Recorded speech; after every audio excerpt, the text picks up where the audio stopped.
شكرا يا ربي شكرا هديت قلبي شكرا نورت دربي شكرا شكرا يا رب شكرا يا ربي شكرا هديت قلبي شكرا نورت دربي شكرا شكرا يا رب شكرا يا رب يا منزل القرآن يا خالق الإنسان يا رب يا رحمن شكرا يا رب شكرا يا رب يا منزل القرآن يا خالق الإنسان يا رب يا رحمن شكرا يا رب شكرا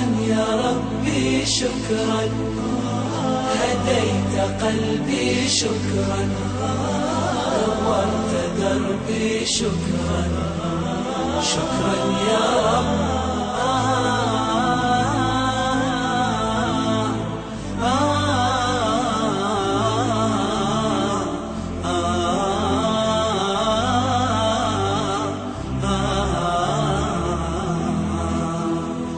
شكرا يا ربي شكرا هديت قلبي شكرا نورت دربي شكرا. السلام علیکم ورحمۃ اللہ وبرکاتہ. الحمد للہ رب العالمین. الحمد للہ الذی ہدانا لہذا وما كنا لنہتدی لولا ان ہدانا اللہ. میری معزز ماؤں اور بہنوں اور پیاری بیٹیوں، آج ہم اللہ کے پیارے دلارے محبوب محمد الرسول اللہ صلی اللہ علیہ وآلہ وسلم کی لخت جگر ام کلثوم، جو کہ آپ کی تیسری بیٹی ہیں، ان کی حیات کے بارے میں معلومات حاصل کریں گے. ہم سب کو چاہیے کہ اگر ہم آپ سے اور آپ کی آل و اولاد سے محبت کرتے ہیں تو اس پیغام کو اپنے تک ہی محدود نہ رکھیں، بلکہ سننے کے فوراً بعد اپنے دوست و احباب، اپنے پاس پڑوسیوں کو بھی سنائیں، آگے بھیجیں. پتہ نہیں کون سی نیکی اللہ سبحانہ و تعالیٰ کے پاس قبول ہو کر نجات کا ذریعہ بن جائے. تو آئیے شروع کرتے ہیں.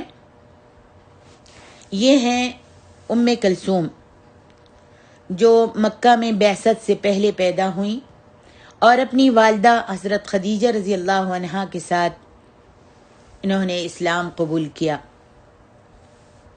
انہوں نے اللہ کے حکم کو تسلیم کرتے ہوئے صبر و شکر کے ساتھ مدینہ منورہ کی طرف ہجرت کی. نبی کریم صلی اللہ علیہ وآلہ وسلم نے فرمایا کہ عثمان حفصہ سے بہتر خاتون کے ساتھ شادی کرے گا، اور حضرت عثمان رضی اللہ عنہ نے حضرت ام کلثوم کے ساتھ شادی کی. نبی علیہ السلام نے ام کلثوم سے کہا، میں نے تمہاری شادی ایک ایسے شخص سے کی ہے جس سے اللہ اور اس کا رسول محبت کرتے ہیں، اور وہ اللہ اور اس کے رسول کے ساتھ محبت کرتا ہے. حضرت ام کلثوم رضی اللہ عنہا نے اپنے باپ کی زندگی میں 9 ہجری میں وفات پائی اور جنت البقیع میں ان کو دفن کیا گیا. ام کلثوم بنت رسول صلی اللہ علیہ وآلہ وسلم، محمد بن عبداللہ بن عبد المطلب الہاشمیہ، نبی کریم صلی اللہ علیہ وسلم کی نور چشم اور خواتین اہل بیت میں سے ایک جلیل القدر خاتون تھیں. خانہ نبوی کے آنگن میں حضرت ام کلثوم رضی اللہ عنہا نے تقوی کی بنیاد پر پرورش پائی. انہیں ہر طرح سے خصوصی توجہ حاصل ہوئی. وہ اپنی امی جان حضرت خدیجہ رضی اللہ عنہا کی آنکھوں کے سامنے پروان چڑھی. وہ ایک ایسی جلیل القدر خاتون بنی جنہیں زمانے نے قدر کی نگاہ سے دیکھا، اور قوم کی خواتین نے ان کے مقام و مرتبے کا اعتراف کیا. اللہ سبحانہ و تعالیٰ نے سب سے پہلے حضرت محمد الرسول اللہ صلی اللہ علیہ وسلم کو حضرت زینب عطا کی، ان سے ان کی خالہ کے بیٹے ابو العاص بن ربی کی شادی ہوئی۔ پھر حضرت رقیہ نے جنم لیا اور ان کے ساتھ عثمان بن عفان کی شادی ہوئی۔ پھر ام کلثوم اور فاطمہ پیدا ہوئیں۔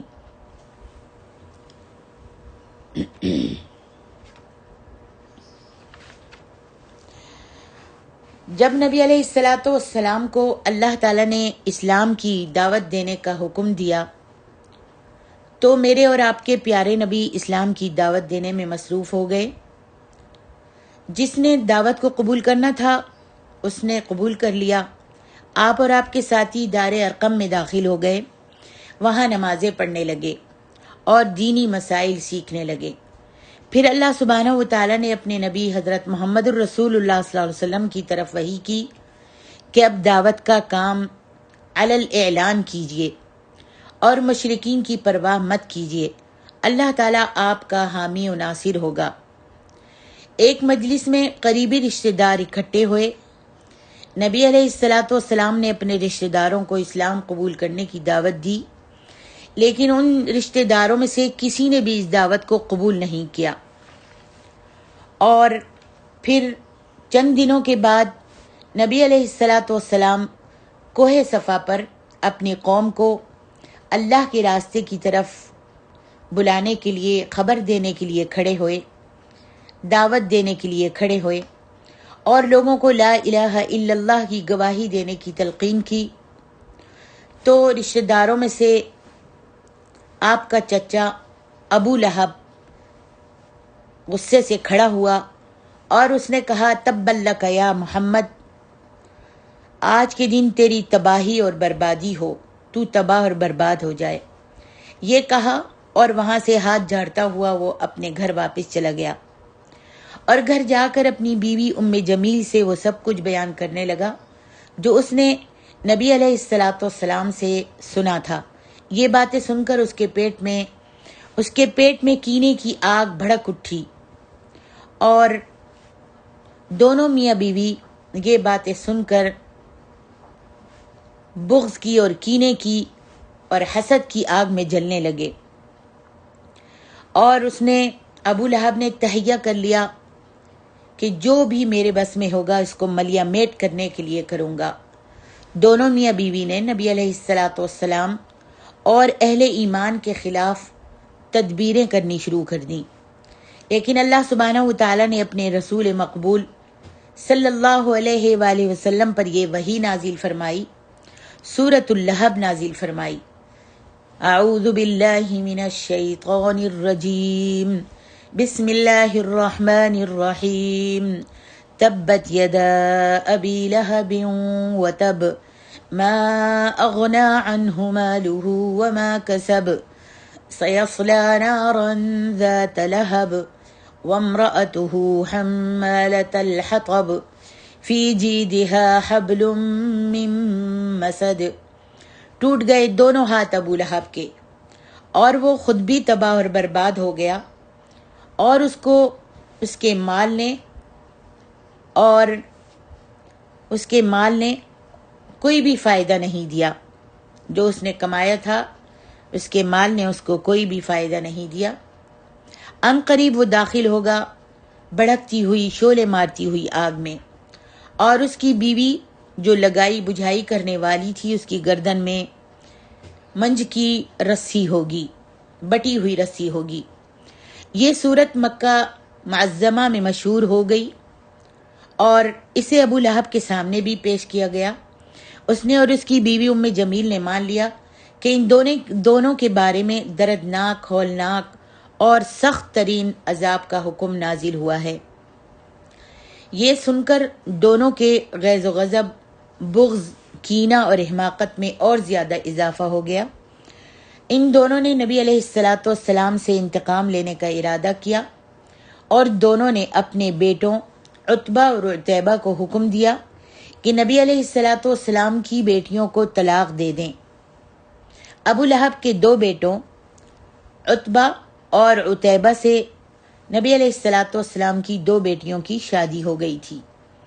عتبہ نے فوراً ہی حضرت رقیہ نبی علیہ السلام کی بیٹی حضرت رقیہ کو بغیر کچھ کہے بولے طلاق دے دی۔ البتہ عتیبہ نے غضبناک انداز میں اور بڑے گھمنڈ سے کہا میں اس کے ابا جان کو بہت ساری لان تان کروں گا اور بہت برا بلا کہہ کر انہیں ذہنی اذیت پہنچاؤں گا، پھر بعد میں طلاق دوں گا۔ اس طرح عتیبہ نے حضرت ام کلثوم کو طلاق دی کہ وہ نبی اکرم صلی اللہ علیہ وسلم کے پاس آ کر کہنے لگا میں نے تیرے دین کو ماننے سے انکار کیا ہے اور تیری بیٹی کو طلاق دیتا ہوں۔ میرا اور تیرا اب کوئی تعلق اور واسطہ نہیں، محبت کے سارے رشتے ختم کرتا ہوں۔ اس موقع پر اس نے بےہودہ پن کا مظاہرہ کرتے ہوئے نبی علیہ السلام کی قمیض بھی زور سے کھینچی اور کھینچنے کی وجہ سے نبی علیہ السلام کی قمیض پھٹ گئی۔ نبی علیہ السلام نے یہ منظر دیکھ کر کہا اللہم سلط علیہ کلبا من کلابک، الہی اس پر اپنے کتوں درندوں میں سے ایک کتا مسلط کر دے۔ عتیبہ بن ابی لہب کی عبرتناک موت کے بارے میں قابل اعتماد تاریخی کتابوں میں صحیح تفصیلات ذکر کی گئی ہیں اور وہ کچھ اس طرح ہیں۔ ابو لہب کا نام عبد العزیٰ بن ابی لہب تھا۔ اس کا بیٹا تجارت کی غرض سے قریش کے ایک قافلے کے ساتھ جانے کے لیے تیار ہوا، جبکہ میرے اور آپ کے پیارے نبی محمد صلی اللہ علیہ وسلم مکہ میں دعوت توحید پیش کر رہے تھے لوگوں کو۔ اس کی نورانی کرنوں نے پورے مکہ ام القریٰ کو روشن کر رکھا تھا۔ جس نے ایمان لانا تھا وہ ایمان لے آیا اور جس نے کفر اختیار کرنا تھا اس نے کفر کا دامن تھام لیا۔ جن لوگوں نے کفر اختیار کیا انہوں نے اسلام اور اہل اسلام کو سخت ترین اذیت سے دوچار کیا، اور ان میں عتیبہ بن ابی لہب بھی شامل تھا۔ اس نے باپ سے کہا میں محمد کے پاس جاؤں گا اور اس کو اس کے رب کے حوالے سے ذہنی اذیت دوں گا۔ عتیبہ یہ کہہ کر تجارتی قافلے سے الگ ہو کر نبی اکرم صلی اللہ علیہ وسلم کے پاس پہنچا اور اس نے کہا اے محمد میں تو تیرے پیغام کو ٹھکراتا ہوں، اور اس نے بڑی بےہودگی کا مظاہرہ کیا اور بڑی بد اخلاقی سے پیش آیا۔ نبی کریم صلی اللہ علیہ وآلہ وسلم نے اس کی بد اخلاقی دیکھ کر یہ دعا کی اللہم سلط علیہ کلبا من کلابک، الہی اس پر اپنے کتوں میں سے ایک کتا مسلط کر دے۔ یہ کہا اور واپس چلا گیا۔ یہ کہا اور نبی علیہ السلام واپس چلے گئے، اور عتیبہ اس بےہودہ گوئی کے بعد اپنے باپ کے پاس چلا گیا۔ اس نے پوچھا بیٹا، ابو لہب نے پوچھا کہ بیٹا تو نے اس محمد کے ساتھ کیا کیا تھا؟ عتیبہ نے اپنی تمام تر فحش کلامی کے بارے میں اپنے باپ کو بتایا کہ میں نے یہ کہا ہے محمد کو۔ ابو لہب نے دل میں خطرہ محسوس کرتے ہوئے اپنے بیٹے عتیبہ سے کہا اس نے تیری باتیں سن کر محمد نے کیا جواب دیا؟ عتیبہ نے کہا محمد نے میری باتیں سن کر یہ دعا کی تھی کہ الہی اس پر اپنے کتوں میں ایک کتا مسلط کر دے۔ ابو لہب یہ سن کر خوف زدہ ہو گیا۔ اس نے کہا بیٹا اب تیری خیر نہیں، تجھے محمد نے بد دعا دی ہے۔ قافلہ چلتے ہوئے دور نکل گیا۔ ابو لہب کے ذہن سے یہ خیال جدا ہو ہی نہیں رہا تھا، یہ خیال اس کے ذہن سے نکل ہی نہیں رہا تھا کہ اب میرے بیٹے کا کیا بنے گا۔ اس کے بھتیجے محمد نے اس کو بد دعا دی ہے۔ وہ بڑا چوکنا اور محتاط ہو گیا کہ کہیں بیٹے پر اچانک مصیبت نہ آ جائے۔ قافلہ چلتا ہوا ایک شرح نامی مقام پر سستانے کے لیے ٹھہرا۔ اس جگہ شیر بڑی کثرت سے پائے جاتے تھے، گویا کہ وہ شیروں کا علاقہ تھا۔ قافلے والے ایک پادری کے گرجا گھر کے قریب خیمہ لگا کر بیٹھ گئے۔ پادری نے گرجا گھر سے ان کی طرف جھانکا اور بڑی حیرانگی سے انہیں کہا اے خاندان عرب، اس جگہ کس نے تمہیں پڑاؤ کرنے کا کہا ہے؟ یہاں تو شیر اس طرح چلتے پھرتے ہیں جس طرح بکریاں چرتی پھرتی ہیں۔ ابو لہب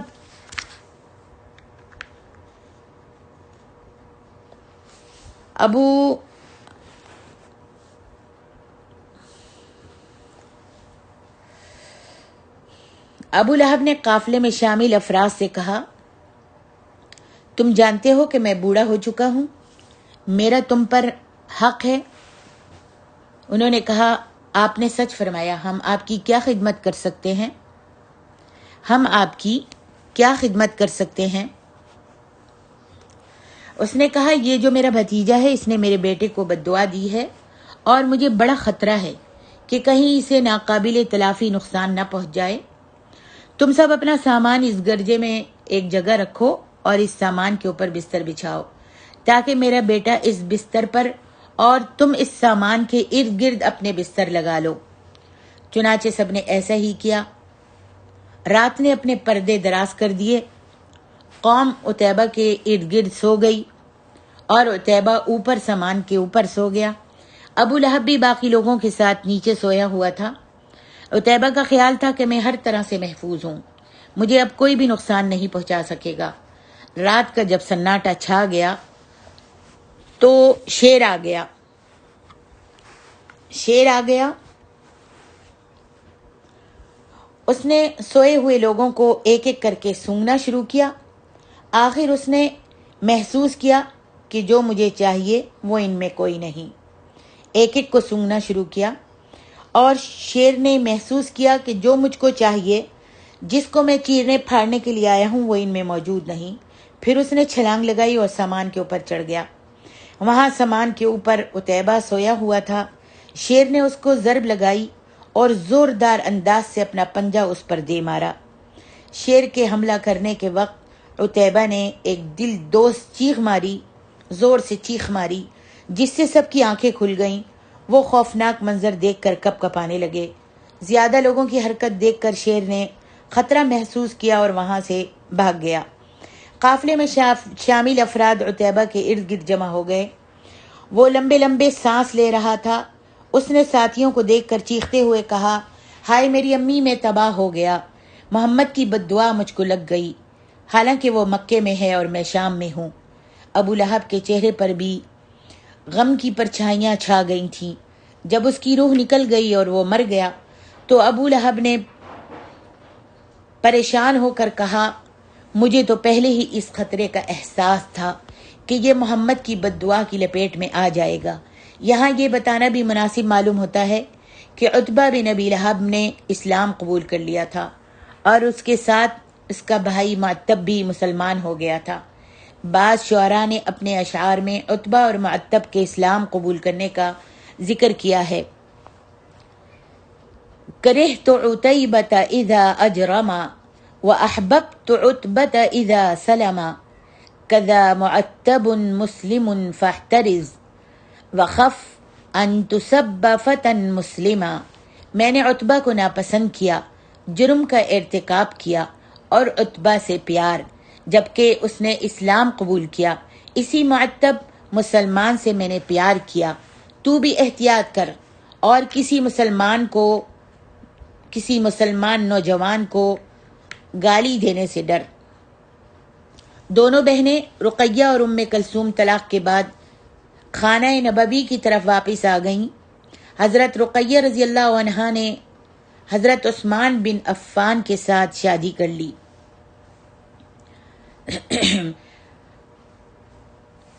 حضرت عثمان بن عفان سے شادی کر لی اور انہوں نے حبشہ کی طرف 2 ہجرتیں کی۔ ام کلثوم اپنی چھوٹی بہن کے ساتھ مکہ مکرمہ میں اپنے ابا جان نبی علیہ الصلاۃ والسلام کے گھر میں رہیں۔ ام کلثوم نے وہ حالات و واقعات کا مشاہدہ کیا جو نبی صلی اللہ علیہ وسلم اور صحابہ کرام کے ساتھ پیش آئے۔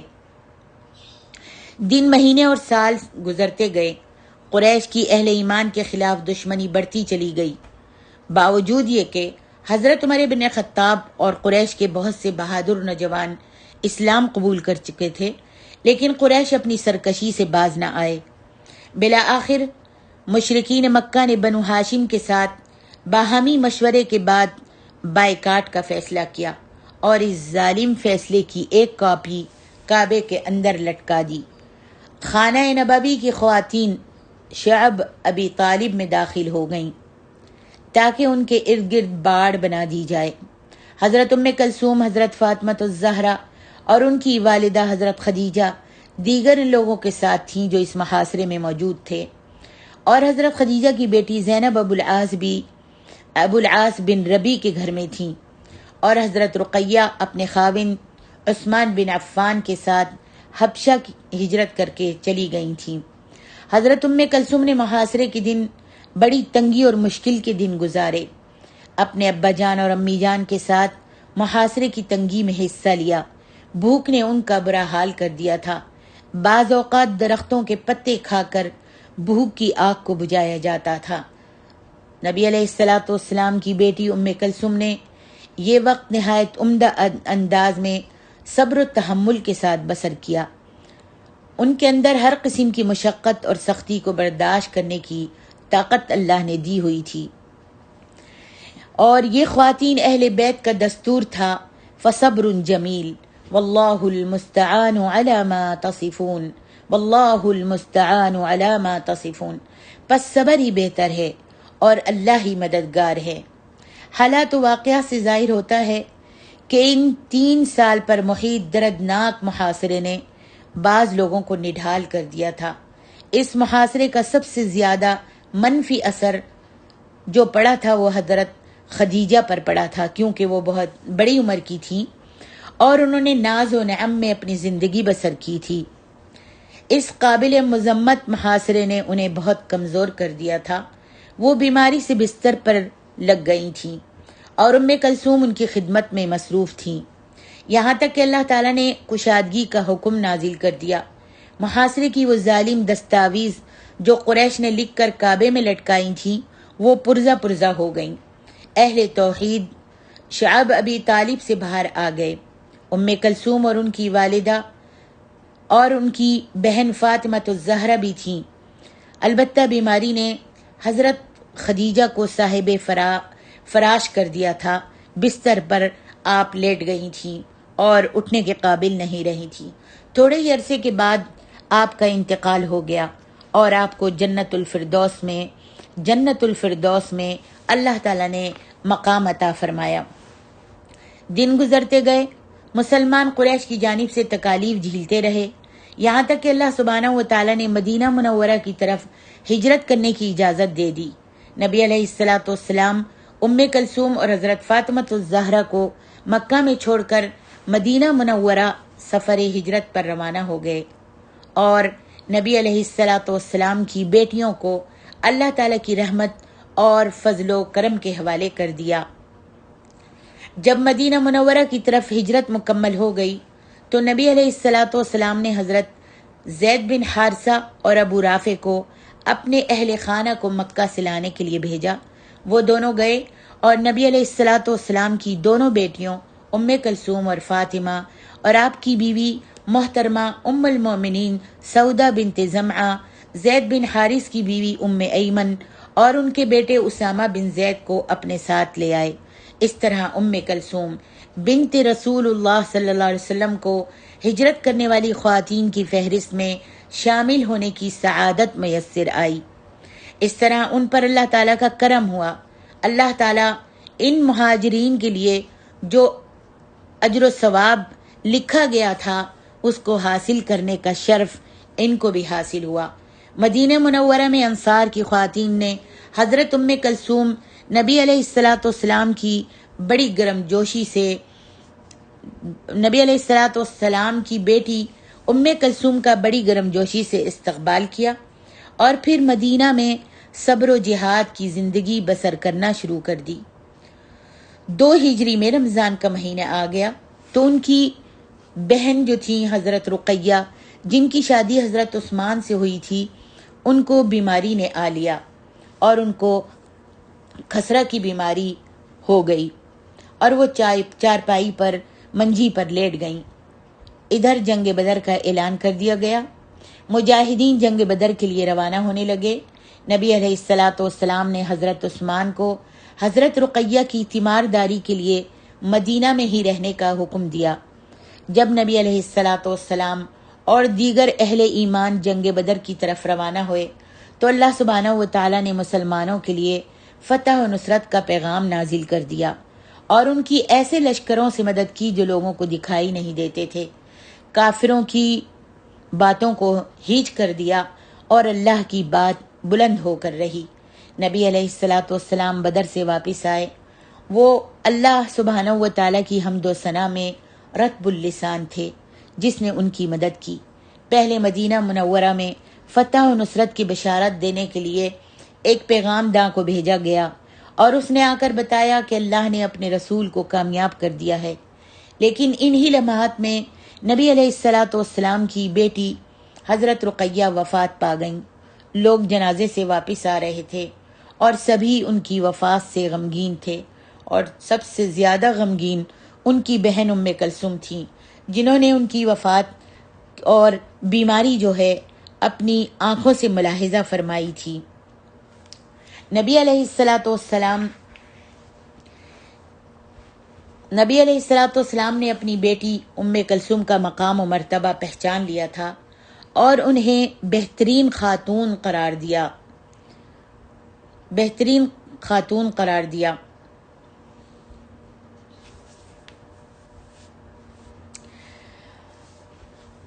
حضرت نبی علیہ الصلاۃ والسلام نے حضرت عثمان کی شادی حضرت ام کلثوم سے کس طرح کی؟ جب آپ کی بیٹی حضرت رقیہ کا انتقال ہو گیا تو نبی علیہ الصلاۃ والسلام نے حضرت ام کلثوم کی شادی حضرت عثمان سے کی، جس کے بارے میں حضرت ابو ہریرہ اس کی تفصیل کچھ اس طرح بیان کرتے ہیں کہ جب نبی صلی اللہ علیہ وسلم کی بیٹی حضرت رقیہ وفات پا گئیں تو حضرت عثمان رضی اللہ عنہ اپنی بیوی کے وفات پانے پر رونے لگے۔ نبی علیہ الصلاۃ والسلام نے پوچھا، کیوں روتے ہو؟ عرض کیا، یا رسول اللہ، میں اس لیے رو رہا ہوں کہ اب میرا رشتہ ناتا آپ سے منقطع ہو جائے گا۔ اب میرا اور آپ کا رشتہ ناتا جو ہے منقطع ہو گیا ہے۔ آپ نے فرمایا، میرے پاس جبریل آئے تھے، انہوں نے کہا تھا کہ میں اپنی بیٹی ام کلثوم کی شادی تم سے کر دوں، اس طرح یہ رشتہ ناتا قائم رہے گا۔ دیکھیے تاریخ دمشق میں حضرت عائشہ حضرت ام کلثوم اور حضرت عثمان کے ساتھ شادی کے بارے میں ایسے بیان کرتی ہیں۔ حضرت عائشہ ام کلثوم اور عثمان کی شادی کے بارے میں بیان کرتی ہیں کہ جب نبی علیہ الصلاۃ والسلام نے ام کلثوم کی شادی کر دی تو ام المومنین کو بلایا اور فرمایا کہ میری بیٹی کو تیار کرو، دلہن بناؤ، عروسہ بناؤ اور ان کو عثمان کے پاس چھوڑ آؤ اور اس خوشی میں دف بھی بجانا۔ انہوں نے سب نے ایسا ہی کیا۔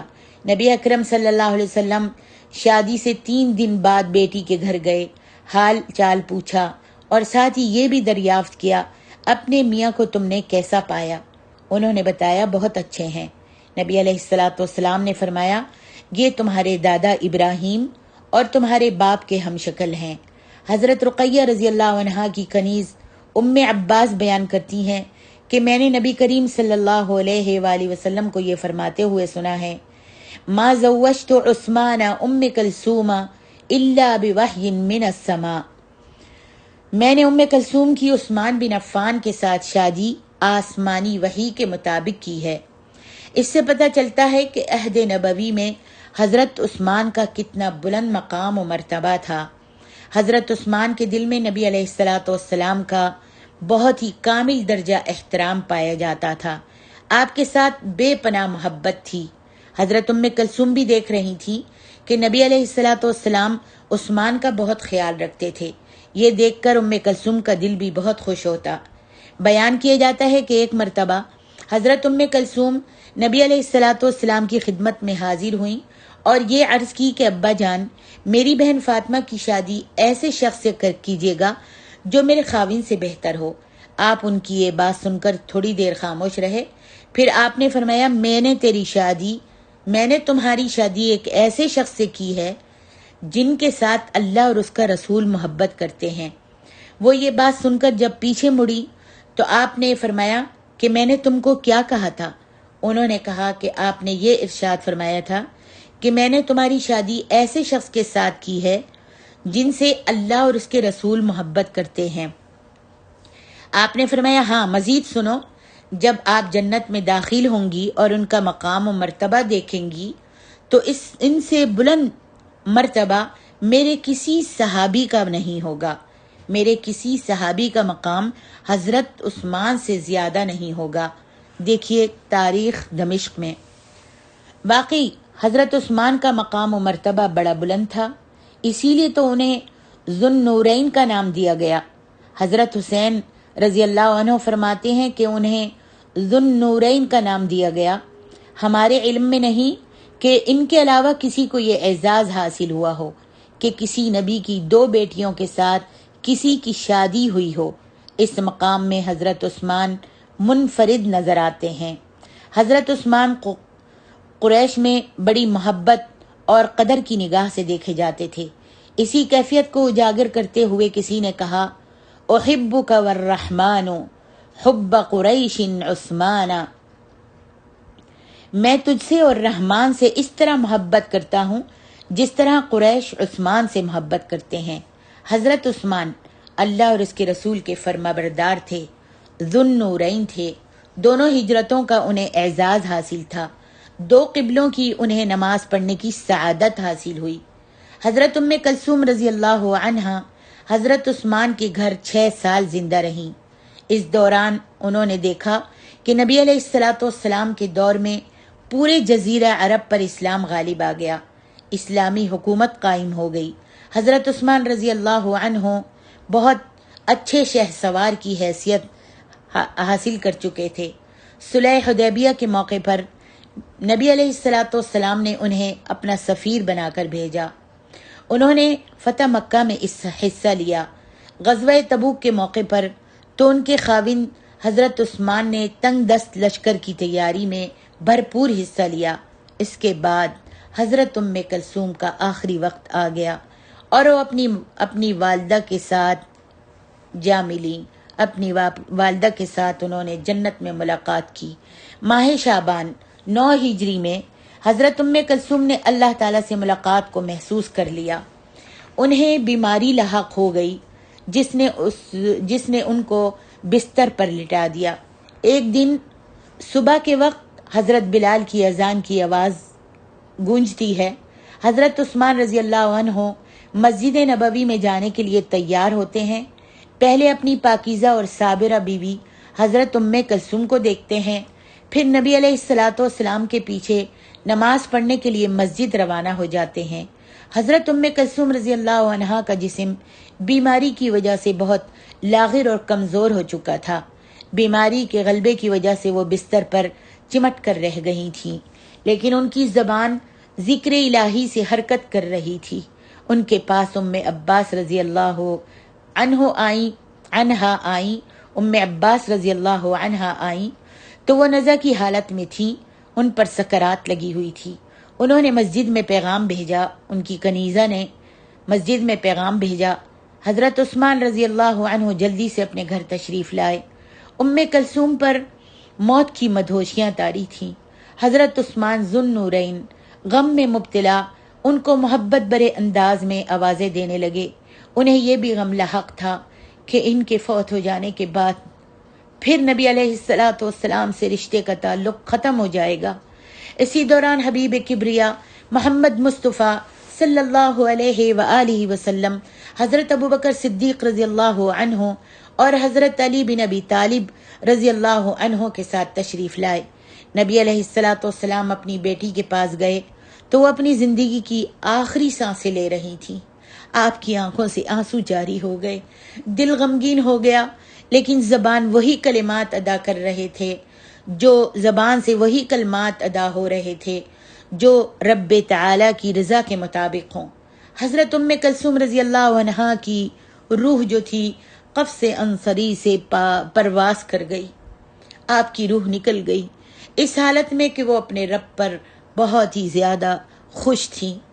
اسما بنت عمیس، حفصہ بنت عبد المطلب اور ام عطیہ انصاریہ رضی اللہ عنہا، انہوں نے مل کر ان کو غسل دیا۔ نبی علیہ الصلاۃ والسلام نے نماز جنازہ پڑھائی، پھر جنازہ جنت البقیع میں لے جایا گیا اور وہاں حضرت ام کلثوم رضی اللہ عنہا کو دفن کر دیا گیا۔ انا للہ و انا الیہ راجعون، آپ سب کہیے انا للہ و انا الیہ راجعون۔ انس بن مالک رضی اللہ عنہ حضرت ام کلثوم کے دفن کرنے کی روایات بیان کرتے ہوئے کہتے ہیں کہ میں نے نبی کریم صلی اللہ علیہ وآلہ وسلم کو ان کی قبر پر بیٹھے دیکھا، آپ کی آنکھوں سے آنسو جاری تھے۔ پھر آپ نے پوچھا کیا تم میں سے کوئی ایسا ہے جس نے پوری رات عبادت کی ہو؟ تو ابو طلحہ رضی اللہ عنہ نے کہا میں ہوں یا رسول اللہ صلی اللہ علیہ وسلم۔ آپ نے فرمایا تم قبر میں اترو، اور ان کے ساتھ علی بن ابی طالب، فضل بن عباس اور اسامہ بن زید رضی اللہ عنہم بھی اترے۔ دیکھیے بخاری شریف میں اور مسند امام احمد، طبقات ابن سعد میں۔ ابو امامہ رضی اللہ عنہ سے روایت ہے کہ جسد خاکی کو جب قبر میں رکھا گیا تو نبی علیہ الصلاۃ والسلام نے یہ کلمات کہے، منہا خلقناکم وفیہا نعیدکم ومنہا نخرجکم تارۃ اخری، سورۃ طٰہٰ۔ اسی سے ہم نے تمہیں پیدا کیا ہے یعنی مٹی سے، اور اسی میں ہم تمہیں لوٹائیں گے یعنی مٹی میں، اور اسی سے تمہیں دوبارہ نکالیں گے یعنی مٹی سے۔ پھر فرمایا آپ نے بسم اللہ وفی سبیل اللہ وعلی ملت رسول اللہ، اللہ کے نام سے، اللہ کی راہ میں اور اللہ کی ملت پر۔ اور نبی علیہ الصلاۃ والسلام ان کی قبر پر مٹی پھینکتے ہوئے فرمانے لگے کہ یہ جو سوراخ اور دراریں ہیں اچھی طرح سے ان کو بند کر دو۔ پھر آپ نے خود ہی فرمایا ویسے تو اس کی کوئی اہمیت نہیں، البتہ زندہ لوگوں کے دل مطمئن ہو جاتے ہیں۔ اللہ اکبر۔ حضرت ام کلثوم رضی اللہ عنہا کو جنت البقیع میں دفن کر دیا گیا۔ حضرت عثمان رضی اللہ عنہ بڑے غمگین تھے، آنسو بہہ رہے تھے کہ خانہ نبوی کی ایک عبادت گزار خاتون داغ مفارقت دے گئیں، جدا ہو گئیں، اور نادر ہار کا ایک اور موتی جھڑ گیا۔ نبی علیہ الصلاۃ والسلام نے جب حضرت عثمان بن عفان کو سر جھکائے، غم میں مبتلا، آنسو بہاتے ہوئے دیکھا تو ان کے قریب آ کر ان کو دلاسا دیتے ہوئے فرمایا، اے عثمان، اگر میرے پاس تیسری بیٹی بھی ہوتی تو میں اس کی شادی بھی تیرے ساتھ کر دیتا۔ طبقات ابن سعد میں منقول ہے کہ نبی کریم صلی اللہ علیہ وآلہ وسلم نے فرمایا کہ اگر میرے پاس 10 بیٹیاں ہوتی تو یک کے بعد دیگرے، ایک کے بعد دوسری، دوسری کے بعد تیسری سے ان کی شادی تیرے ساتھ کر دیتا۔ اللہ اکبر۔ دیکھیے طبقات ابن سعد۔ میری عزیز محترم ماں اور بہنوں اور پیاری بیٹیوں، اب آپ کی کیا رائے ہے؟ اب ہم حضرت ام کلثوم کے متعلق اللہ کا دلاویز کلام پڑھتے ہوئے الوداع کہتے ہیں۔ ارشاد باری تعالیٰ ہے، الذین تتوفاہم الملائکۃ طیبین یقولون سلام علیکم ادخلوا الجنۃ بما کنتم تعملون، سورۃ النحل۔ وہ لوگ جن کی روحیں فرشتے پاکیزگی کی حالت میں قبض کرتے ہیں تو کہتے ہیں سلام ہو تم پر، داخل ہو جاؤ جنت میں ان اعمال کے بدلے جو تم کرتے رہے۔ اللہ اکبر۔ الحمدللہ ثم الحمدللہ۔ اللہ سبحانہ و تعالیٰ کے حکم سے آج ہم نے اپنے پیارے اللہ کے محبوب، اللہ کے لاڈلے، اللہ کے دلارے رسول محمد الرسول اللہ صلی اللہ علیہ وآلہ وسلم کی تیسری لخت جگر کے بارے میں معلومات حاصل کی۔ اللہ تبارک و تعالی ہم سب کو ان کے جیسا تقوی اور ان کے جیسا صبر جمیل عطا فرما دے، اور ایمان و اسلام پہ ہم سب کو ثابت قدمی نصیب فرما دے۔ اللہ سبحانہ و تعالی ان سے راضی اور ہم سب سے راضی ہو۔ سبحانک اللہم و بحمدک، اشہد ان لا الہ الا انت، استغفرک و اتوب الیک۔